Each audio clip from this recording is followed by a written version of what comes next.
Hi guys, I am Prateek from country side India और आज हम चल रहे हैं होडको से छारीडंड।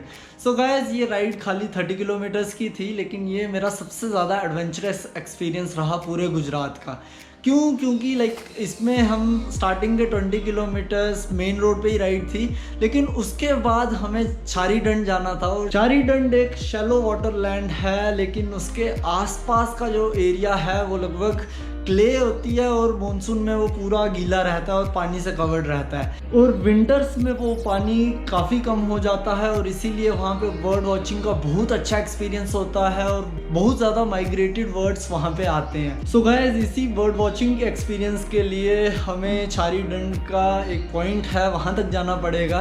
तो इसमें दिक्कत ये है थोड़ी सी कि हमें 10 किलोमीटर्स का स्ट्रेच है, वो पूरा रन में से जाना पड़ेगा और उसमें कोई ठीक से रास्ता नहीं है, और यहाँ पे हमारा नेटवर्क भी नहीं था, और मेरे पास था खाली हमारे सेल फ़ोन का जीपीएस सिग्नल, जिससे मुझे खाली ये पता चल रहा था कि छारीडंड का जो वॉच टावर है वो कहाँ पर है और वहीं पे हमें जाना है। तो हम वहाँ पे चल रहे हैं, लेकिन थोड़ी सी दिक्कत ये है कि वहाँ पे लगभग 10 किलोमीटर्स का जो स्ट्रेच है वहाँ पे प्रॉपर रोड नहीं है, और हमें वही मिट्टी का जो पार्ट है वहाँ पे कुछ रास्ते बने हुए थे, तो वहाँ पे चलना है। अब दिक्कत ये थी कि अंधेरा होने वाला है और हमें ठीक से रास्ता मालूम नहीं है, और मेरे बहुत ज़्यादा डर गया था मैं कि शायद आज गुम हो जाऊँगा।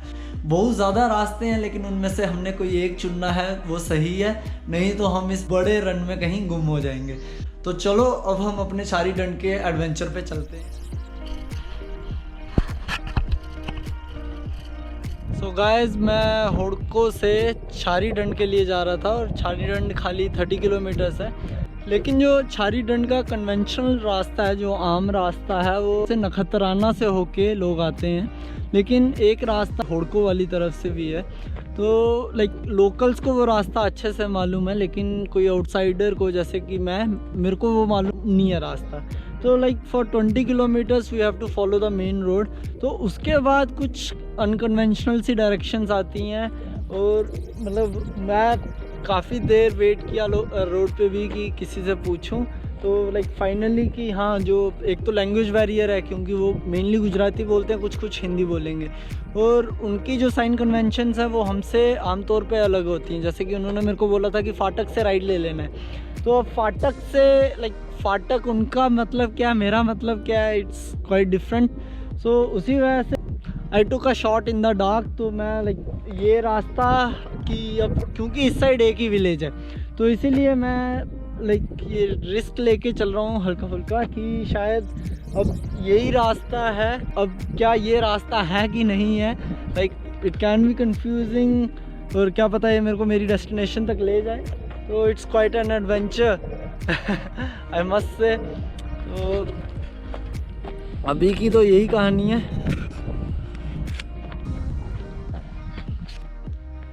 तो चलो अब देखते हैं कि क्या बात बनती है कि नहीं बनती है, क्या रास्ता मेरे को डेस्टिनेशन तक लेके जाएगा या नहीं लेके जाएगा ये। और इस रास्ते में मेरे को पहले ही लोकल्स बोल रहे थे कि साइकिल पे जाना थोड़ा मुश्किल होगा, तो अब मेरे को समझ आ गया क्योंकि ये रास्ता इट्स क्ले, प्योर क्ले। तो जब बरसात में जब ये मिट्टी गीली होती है, तो जब भैंसें वगैरह इस पर चलती हैं तो वो गड्ढा सा हो जाता है उनके पैर की वजह से। तो अब उसकी वजह से बहुत ज़्यादा मुश्किल हो रही थी, लेकिन फिर भी मेरे को उम्मीद है कि हाँ, शायद यही रास्ता होगा और मैं अपनी डेस्टिनेशन तक जल्दी पहुंच जाऊंगा।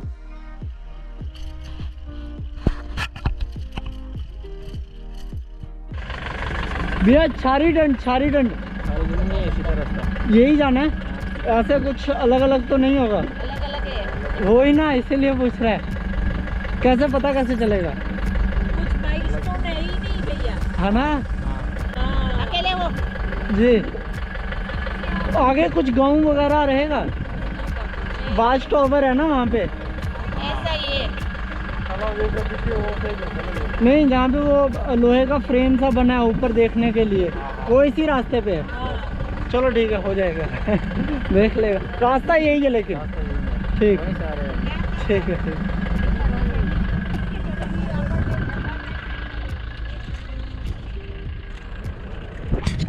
अभी मुझे कुछ टूरिस्ट मिले थे जो छाड़ी डंड से ही आ रहे थे, लेकिन वो भी मेरे को ठीक से एक्सप्लेन नहीं कर पाएगी कौन सा रास्ता फॉलो करो, क्योंकि एक लाइक लेबिरिंथ की तरह ये पूरा अलग अलग रास्ते यहाँ पे निकले हुए हैं। जो ट्राइबल्स यहाँ पे आते हैं अपनी गाड़ियाँ लेके अपने जानवरों के साथ, तो उन्होंने अलग अलग रास्ते बना दिए हैं। तो कोई स्पेसिफिक रास्ता नहीं है जिससे आपको पता चले कि हाँ आप वहाँ पहुँच जाओगे, और कोई लैंडमार्क भी नहीं है।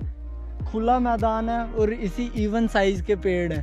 तो अब यही ऐसी हम लाइक लेबिरिंथ में फंसे हुए हैं कि यहाँ पर ऐसे रास्ते हैं लेफ़्ट राइट, और एक ये भी रास्ता जा रहा है। तो मैं अभी लेफ़्ट पे स्टिक करूँगा क्योंकि हमारे लेफ़्ट साइड पे ही छारी डंड है। तो अभी मैं इसी पे स्टिक कर रहा हूँ और देखते हैं कि हम वहाँ पहुँचते हैं कि नहीं पहुँचते, क्या बनता है आज।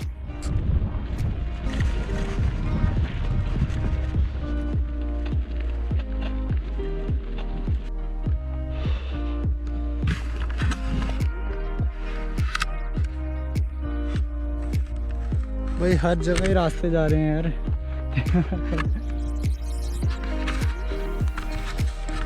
Finally this is the moment जब मैं समझ गया कि अब मैं अपनी मंजिल से ज़्यादा दूर नहीं हूँ, क्योंकि ये फ्लॉक ऑफ बर्ड्स जो उड़ रहे हैं इसी के आसपास कहीं पे वॉच टावर है, और ये देखने में भी बहुत सुंदर लगता है। तो एक किस्म से वो भी राहत थी कि जो हमारा मेन ऑब्जेक्टिव था वो एक किस्म से पूरा हो गया है। अब हमें सिर्फ अपने रुकने के लिए जगह ढूंढनी है।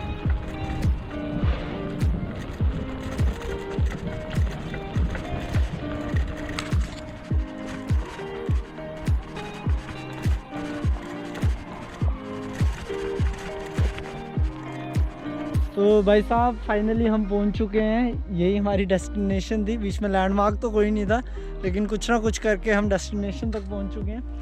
और लाइक अभी अंधेरा होने वाला है, तो उससे पहले मैं कोशिश करूंगा कि जल्दी से ऊपर मैं अपना टेंट पिच कर दूं।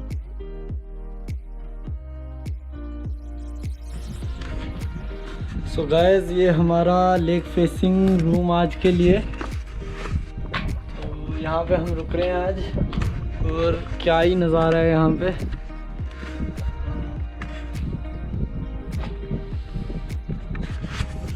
और यहाँ पे रहने की बात करें तो लाइक नीचे रूम भी है एक, वहाँ पे भी रुक सकते हैं, लेकिन वहाँ पे मज़ा नहीं है। जो यहाँ पे लाइक सी फेसिंग बर्ड्स के फ्लॉक्स जो उड़ रहे हैं, तो आपको नज़ारा यहाँ ऊपर से ही आएगा।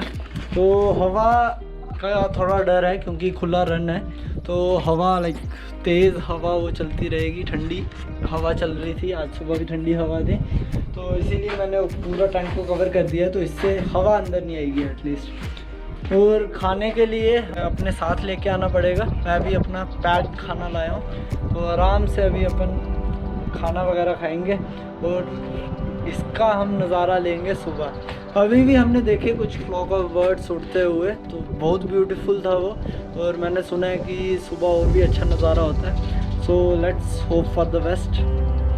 So guys finally it's morning. लगभग हाँ 7:15 हो गए हैं, और 15 मिनट में सनराइज़ हो जाएगा। और यहाँ पे हम रुके थे रात को, और सुबह का मैं आपको छाई का व्यू दिखाऊं। तो आप देख रहे हैं कितना सुंदर ये लग रहा है। लेकिन अभी की जो हाईलाइट है वो ये है कि फ्लॉक ऑफ बर्ड्स जो कल शाम को छारी की तरफ वापस आए थे, अभी हम उन्हें देख पा रहे हैं कि वो सारे लगभग वेस्ट साइड जो उड़ के जा रहे हैं ना, सारे के सारे इस तरफ जा रहे हैं। इसीलिए कहते हैं कि अगर आपने यहाँ पे बर्ड्स देखने हैं तो सुबह ही आप देख पाओगे, उसके बाद आपको कुछ नहीं दिखेगा। यहाँ से सारे बर्ड्स जो हैं वो उड़ जाते हैं।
So guys now talking about छारीडंड। तो छारीडंड लिटरली इसका मीनिंग होता है शैलो वेटलैंड।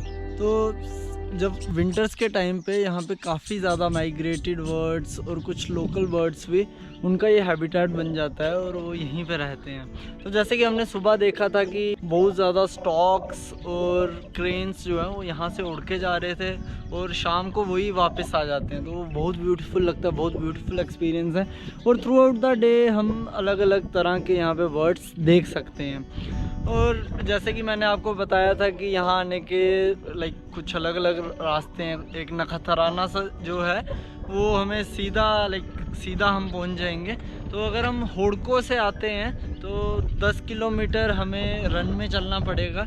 कोई स्पेसिफिक ट्रैक नहीं है, कोई लैंडमार्क नहीं होगा, लेकिन फिर भी अगर हम डायरेक्शन का हिसाब रखें, अगर हम सही कैलकुलेशन करके चलें तो हम यहाँ तक पहुँच ही जाएंगे। और दूसरा जो स्टे का है, स्टे मैंने इसी में किया था, ये जो वॉच टावर है इसके ऊपर। और पास में ही यहाँ पे मालदार, मतलब जो अपने एनिमल्स को लेके आए होते हैं यहाँ पे ग्रेजिंग के लिए, वो रहते हैं। तो वो भी बहुत हेल्पफुल हैं। सुबह उन्होंने मेरे को चाय ऑफ़र की। तो यहाँ पे मतलब रहने की कोई दिक्कत नहीं होगी, बस आप अपने साथ पानी कैरी कीजिए। और जो नेटवर्क है ऊपर वॉच टावर पे जियो का अच्छा नेटवर्क आता है, कोई दिक्कत नहीं होती। और नीचे भी हल्का हल्का नेटवर्क तो आता ही है। जो क्रेन और स्टॉक्स हैं वो इसी रन में अलग अलग जगह जाते हैं फीडिंग के लिए। तो उनका यहाँ पे ही जो घास उसके वो बर्ड्स खाते हैं। तो वो यहाँ पे ही अलग अलग जगह जब हम ट्रैवल करते हैं थ्रू आउट दिस रन तो वो हमें आराम से वो भी दिख जाएंगे। तो वो भी बहुत एक ब्यूटीफुल एक्सपीरियंस होता है। और जो सीनिक ब्यूटी तो इस जगह की बहुत ही अच्छी है। वॉच टावर से और भी अच्छा लग रहा था। और नीचे से भी हमें डक्स अलग अलग चीज़ें जो दिखती हैं, उनकी आवाज़। तो on and around it was a great experience. लेकिन अब समय आ गया कि हम छारीडंड से फर्दर वेस्ट नारायण सरोवर की तरफ जा रहे हैं। तो उसमें भी कुछ हमारे जो इम्पोर्टेंट लैंडमार्क्स होंगे वो मैं आपके साथ डिस्कस करूँगा। लेकिन अभी टाइम है कि हम छारीडंड को अलविदा कहें।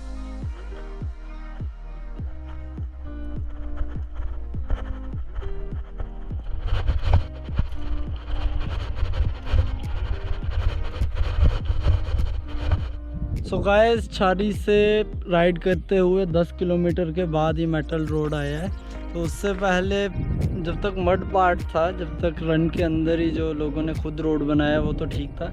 लेकिन फिर जो स्ट्रेच आता है जिसमें खाली पत्थर हैं, ऊपर से ब्लैक टॉप नहीं किया है, वो बहुत डिफ़िकल्ट था और फ्रस्ट्रेटिंग भी था कुछ पार्ट के लिए ना। तो अभी फाइनली हम मेटल रोड तक पहुंच चुके हैं और यहाँ से हाजी पीर थोड़े ही दूर है। और वहाँ जाके फिर हम लंच करेंगे और फिर उसके बाद हम अपनी जर्नी कंटिन्यू रखेंगे वहाँ से।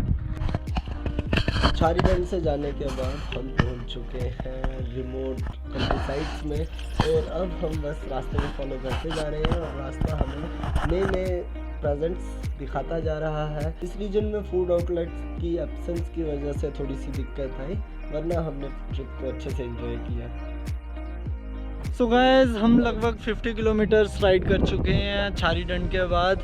लेकिन अभी भी कोई जगह नहीं आई यहाँ पे हम खाना खा सकें। मेरे को लगा था कि हाजी पीर में खाने की जगह होगी, लेकिन वहाँ पे भी कुछ स्नैक्स ही मिलते हैं। और उसके बाद विलेज नारा आता है, वहाँ पर भी हमें होटल नहीं मिला, तो वहाँ पे भी कुछ स्नैक्स थे, तो वहाँ पे मैंने स्नैक्स खाए हैं। तो विलेज नारा के बाद लगभग 23 किलोमीटर्स का स्ट्रेच आता है, जिसमें ये हिल्स हैं। और ये स्पेशल इसलिए हैं क्योंकि ये वॉल्केनिक इरप्शन की वजह से ये हिल्स फॉर्म हुए थे और इन पे ये बड़े सुंदर विंड टरबाइन बने हुए हैं। तो ये बड़ा एक स्पेशल अपीयरेंस देते हैं इस जगह को और एक बड़ा स्पेशल एक्सपीरियंस हो जाता है to ride through this hills. और अभी मैं यही कोशिश कर रहा हूँ कि जल्दी से ये स्ट्रेच कंप्लीट हो और फिर हमें कोई होटल मिले जहाँ पे मैं कुछ खा सकूँ।